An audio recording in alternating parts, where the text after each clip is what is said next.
बिस्मिल्लाहिर्रहमानिर्रहीम।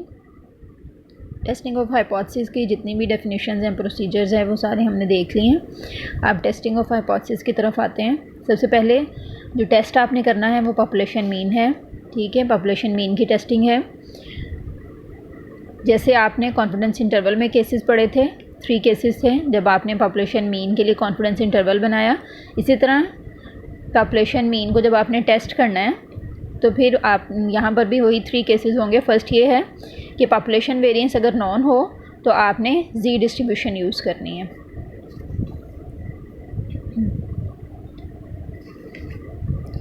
तो इस सिचुएशन में जब आपने यहाँ ये इस केस की वजह से जो डिफरेंस आएगा वो टेस्ट स्टैटिस्टिक में आएगा, बाकी रेस्ट ऑफ द प्रोसीजर जो है वो सेम होगा। तो हाइपोथेसिस की फॉर्म्स क्या होंगी? 3 टाइप्स के आपको पता है कि पहले भी हम पढ़ चुके हैं कि 3 टाइप्स के हाइपोथेसिस हो सकते हैं।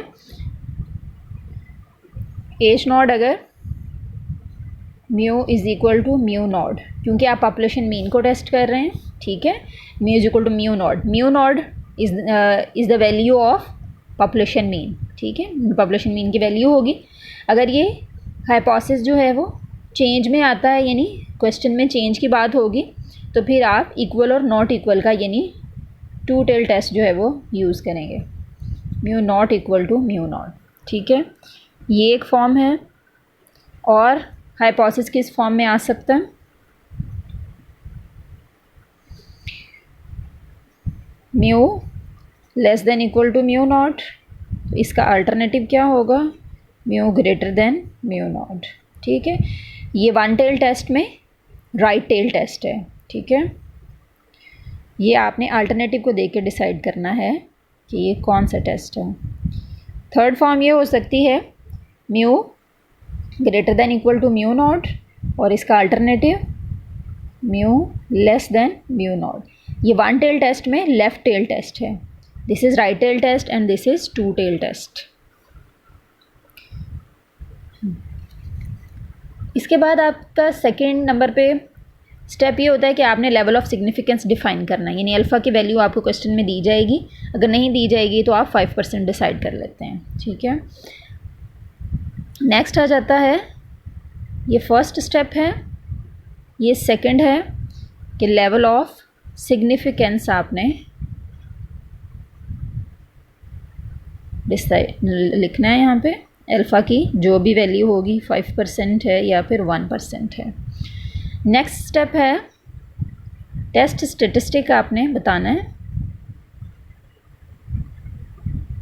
Test statistic according to case होगा। अगर हम पहले केस 1 डिस्कस कर रहे हैं जिसमें पॉपुलेशन वेरिएंस नॉन होता है, तो इसमें टेस्ट स्टैटिस्टिक क्या होगा? G is equal to X bar minus mu not. Mu naught ये वैल्यू होगी जो हमें यहाँ गिवन है, sigma over under root N.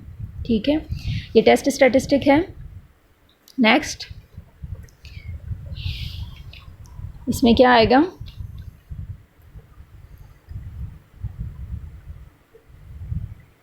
अब ये जो 3 टाइप्स के हाइपोथेसिस हैं, इनके लिए डिफरेंट जो है वो क्रिटिकल रीजन होगा। ठीक है, क्रिटिकल रीजन बनाते हैं आप।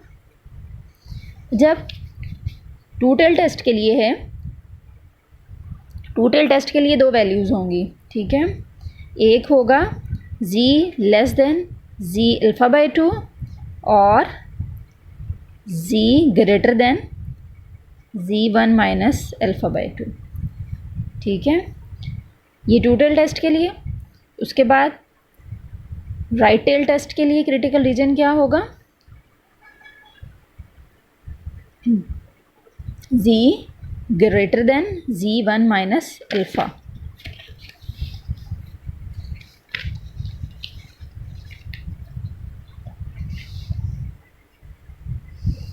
और लेफ़्ट टेल टेस्ट के लिए क्रिटिकल रीजन क्या होगा? z less than z alpha. ठीक है, ये पीटीबी की बुक हम पढ़ रहे हैं, इसमें यही जो है वो मेथड फॉलो किया गया है, तो हम यही करेंगे। अदर बुक्स में डिफरेंट है, वहाँ पे alpha and alpha by 2 use होता है। ठीक है, 1 टेल टेस्ट के लिए अल्फ़ा और 2 टेल टेस्ट के लिए अल्फ़ा बाई 2। तो यहाँ पर हम पीटीबी की बुक में जो प्रोसीजर है हम उसी को फॉलो करेंगे ताकि कन्फ्यूजन ना हो। जब टू टेल टेस्ट होगा तो दो वैल्यूज़ होंगी आपके पास, एक जी अल्फ़ा बाई 2 के लिए और जो अपर लिमिट है वो 1 माइनस अल्फ़ा बाई 2 होगी। और जब राइट टेल टेस्ट होगा तो जी greater than G 1 minus alpha, जो यहाँ पे साइन होगा वही क्रिटिकल रीजन में आ जाएगा, ग्रेटर देन। इसी तरह जब लेफ्ट टेल टेस्ट होगा तो जो साइन अल्टरनेटिव में होगा वही साइन जी लेस देन जी अल्फ़ा।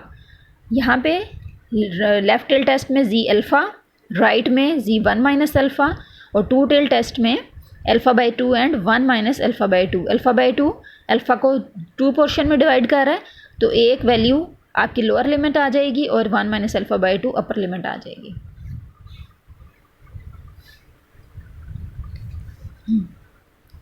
ठीक है, नेक्स्ट जो है वो टेस्ट स्टैटिस्टिक हो गया, क्रिटिकल रीजन। और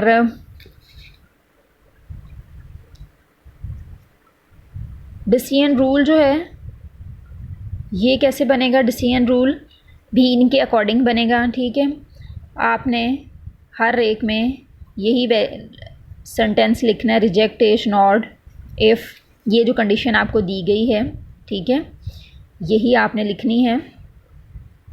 if G less than G alpha by 2 और G greater than G 1 minus alpha by 2, otherwise do not reject H naught.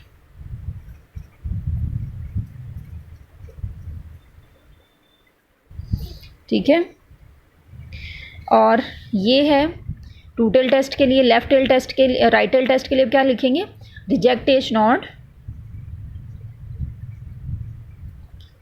ये कंडीशन आपने लिख देनी है same. If G greater than G 1 minus alpha, otherwise do not reject H naught.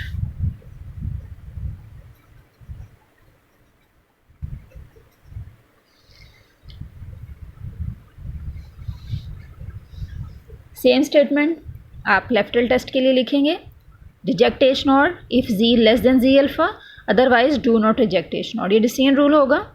ये तीनों cases के लिए थ्री फॉर्म्स जो हैं हाइपोथेसिस के, उनके लिए आ गया है। नेक्स्ट कंक्लूजन होगा वो आप डिसीजन रूल को देखते हुए लिख देंगे कि हमने either we rejected H naught और एक्सेप्टेड।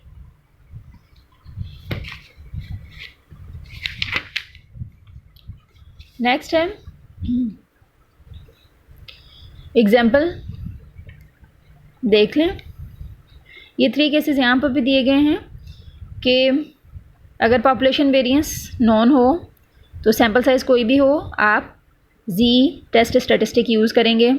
अननोन हो, ठीक है, लेस देन, अगर एन ग्रेटर देन 30 है, ठीक है, अगर एन जो है वो लेस देन 30 है तो फिर टी लगाएंगे, अदरवाइज आप जी लगाएंगे। ग्रेटर देन 30 होगा, यहाँ पर लेस का साइन आएगा, ये ग्रेटर नहीं आएगा।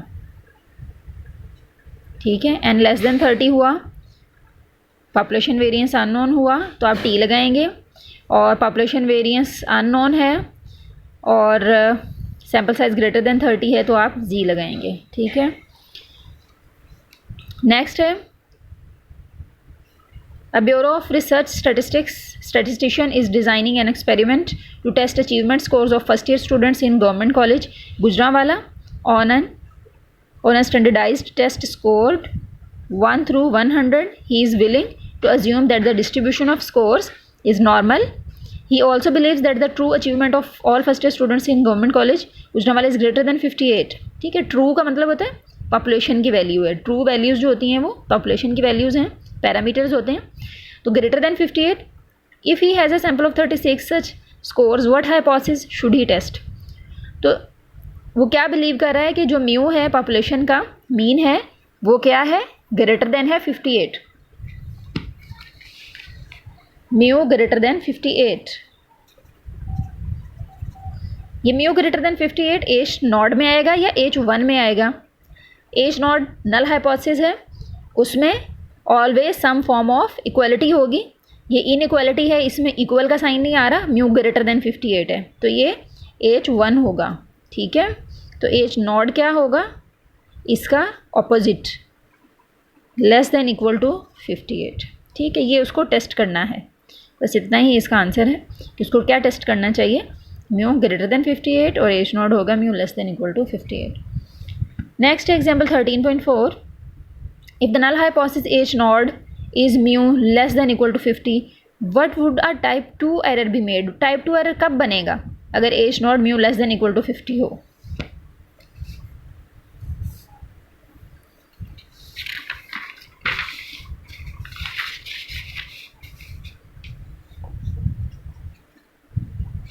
Mu less than equal to 50, इसका H1 क्या बनेगा, H1 होगा म्यू ग्रेटर देन 50। तो टाइप 2 एरर कब बनता है,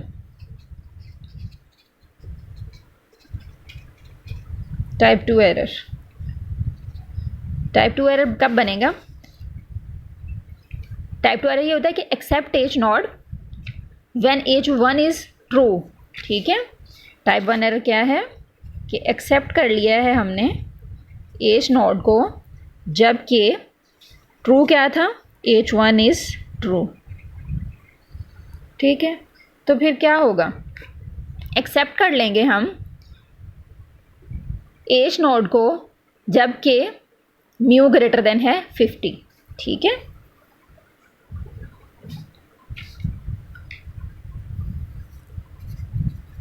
accept H naught when in fact mu greater है 50 से। ठीक है, H1 ट्रू है, तो म्यू असल में 50 से ग्रेटर है लेकिन हमने एक्सेप्ट कर लिया है एच नॉट को, ये है type 2 error. 13.5, if the null hypothesis is mu greater than equal to 100, when would a type 2 error be made। Type 2 error कब बनेगा, तो इसमें भी ये ऐसे ही करना है आपने, mu greater than equal to 100, तो H1 इसका क्या बनेगा, म्यू लेस देन 100। ठीक है, टाइप 2 एरर कब बनेगा,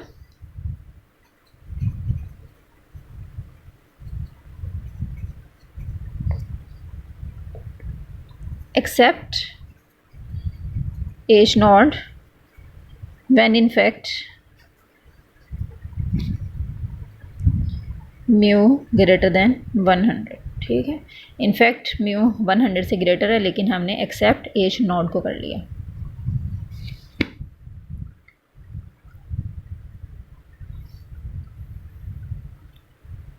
थर्टीन पॉइंट 6 देखें, company claims that the average amount of coffee it supplies in jars is 6 O's. With a standard deviation of 0.2 O's, a random sample of 100 jars is selected and the average is found to be 5.9. Is the company cheating the customers? Use 5% level of significance.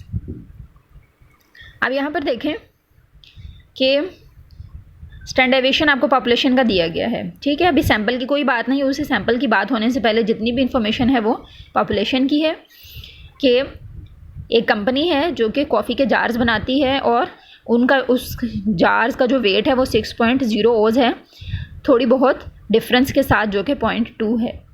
ठीक है, standardisation है तो sigma non है। First case है, sample लिया है 100 jars का देखने और एवरेज जो है वो फाउंड की गई है 5.9। ठीक है, 5.9 एवरेज है, यानी 6 नहीं है, 5.9 है। तो क्या कंपनी कस्टमर्स को चीट कर रही है, आपने ये क्लेम टेस्ट करना है। ठीक है, कि कंपनी कस्टमर्स को चीट कर रही है, तो इसका क्या मतलब है कि कंपनी 6.0 ओज जो है वो लिख रही है वेट जार्स पर, तो इसका मतलब है कि 6.0 से लेस है वो वेट। ठीक है, तो आपने क्या टेस्ट करना है कि जो एवरेज वेट है जो कि कंपनी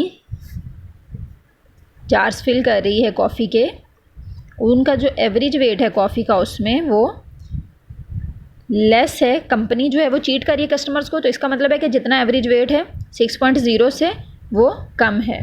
ठीक है, तो ये H1 में आएगा क्योंकि इसमें इनइक्वालिटी है, इसका alternative greater than equal to 6 है। ठीक है, तो ये आपने टेस्ट करना है, उनका क्लेम टेस्ट करना है कि क्या कंपनी कस्टमर्स को चीट करती है। या नहीं करती। तो ये फर्स्ट स्टेप है जिसमें कि आपने null and alternative hypothesis state करने होते हैं। सेकंड स्टेप ये है कि आपने लेवल ऑफ सिग्निफिकेंस लिखना है।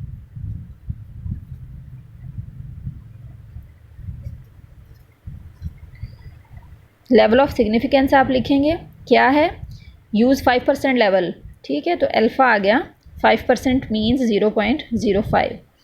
नेक्स्ट, इसमें सारी इन्फॉर्मेशन आपने लिख लेनी है। सैम्पल साइज़ दिया हुआ है, 100 सैम्पल्स हैं, ठीक है, वो आप पहले लिख लें यहाँ पे, वो मैंने नहीं लिखी। सैम्पल साइज़ है, फिर 5.9 जो है वो उसका दिया गया है कि 5.9 एवरेज जो है वो फाउंड की गई है, तो ये 5.9 आप लिखेंगे, ठीक है। एक्स बार है, सैम्पल का है, तो ये एक्स बार है 5.9, और सिग्मा भी आपने देखा था कि 0.2 है, ठीक है। हाँ जी, सेकंड स्टेप है लेवल ऑफ सिग्निफिकेंस लिख लिया। थर्ड स्टेप क्या होगा, टेस्ट स्टेटिस्टिक। केस आपका ये फर्स्ट केस है, ठीक है, तो फर्स्ट केस में टेस्ट स्टेटिस्टिक क्या होगा, सिग्मा वाला आ जाएगा, ठीक है।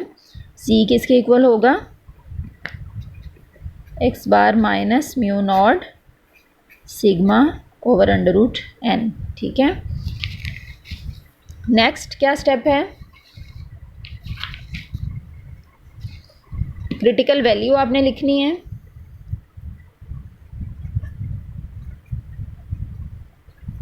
ये टेबल से देखकर आपने जो वैल्यू लिखनी है वो क्रिटिकल वैल्यू है, ठीक है। अब ये वाला केस लेफ़्ट टेल है, ये जो सिचुएशन है आपके पास ये लेफ़्ट टेल टेस्ट की है, तो इसमें क्या आएगा, लेफ़्ट में जी अल्फ़ा होता है, ठीक है, जी अल्फ़ा इक्वल हो जाएगा जी 0.05। तो ये आपने टेबल 10 से देख लेना है।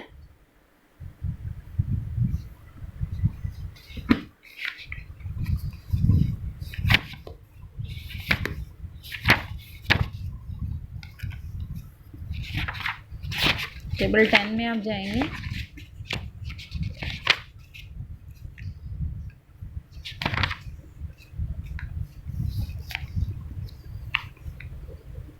ये है 0.05 के अगेंस्ट आपने ज़ीरो में देखनी है, ठीक है। 0.05 को आपने ज़ीरो में देखा तो ये क्या आ गया, 1.6449। या अगर आप इसको थर्ड वाली वैल्यू पे पॉइंट के बाद जो है वो सेकंड वाली वैल्यू पे रोकना चाहते हैं तो ये क्या हो जाएगा 1.64, और ये थर्ड वाली वैल्यू क्या आ जाएगी 5, 1.645। तो नेगेटिव साइन है साथ,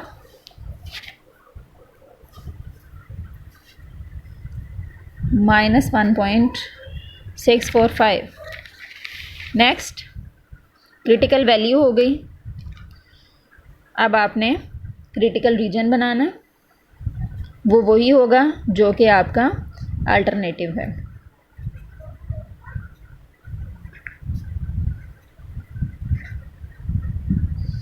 जी, जी लेस देन जी अल्फ़ा, ठीक है, तो जी अल्फ़ा क्या है -1.645। इसी का ही डिसीजन रूल बनेगा।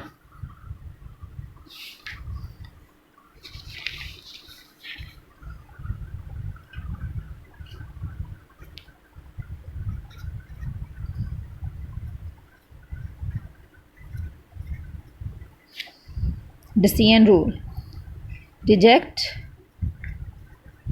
H naught if G less than, यही आपने पूरी स्टेटमेंट इसमें लिख देनी है, यही कंडीशन लिखनी है, जी -1.645, otherwise do not reject H not.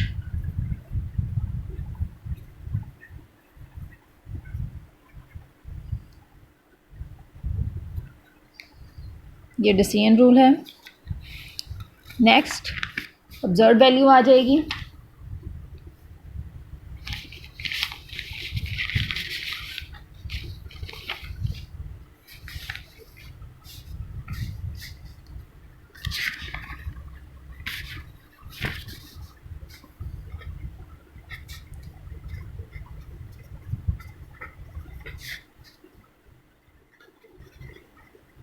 Observe value,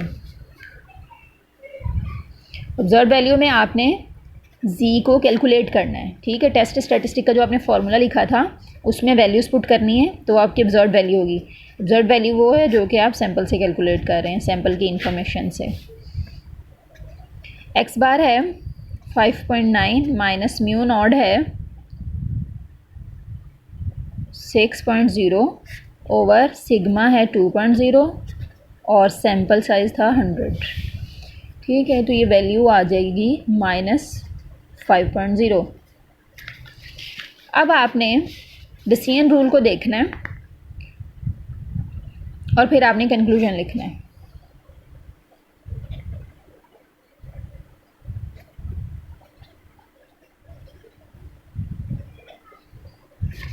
-5.0 z आया है,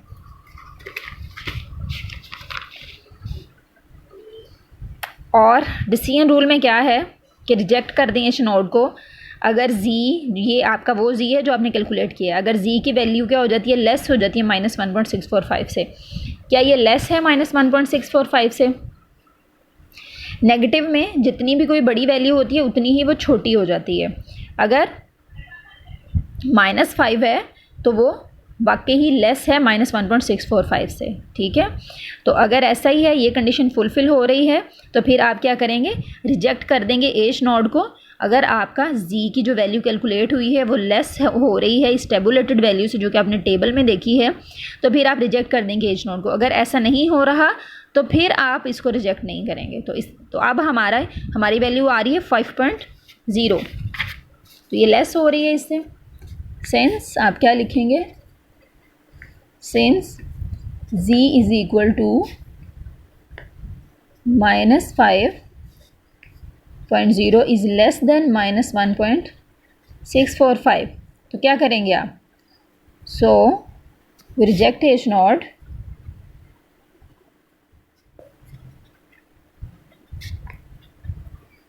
ठीक है। एच नोट रिजेक्ट कर दिया और क्या कंक्लूड कर रहे हैं आप, और कंक्लूजन आपका ये है दैट अगर एच नोट को रिजेक्ट कर दिया तो एच वन को सपोर्ट कर रहे हैं आप। एच वन क्या था, एच वन था कि जो कॉफ़ी की अमाउंट है वो लेस है 6.0 से ऑन्स से।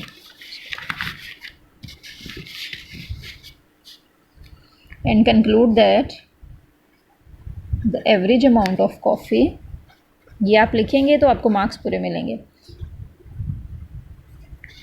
Average amount of coffee is less then 6.0 ऑन्स, ठीक है।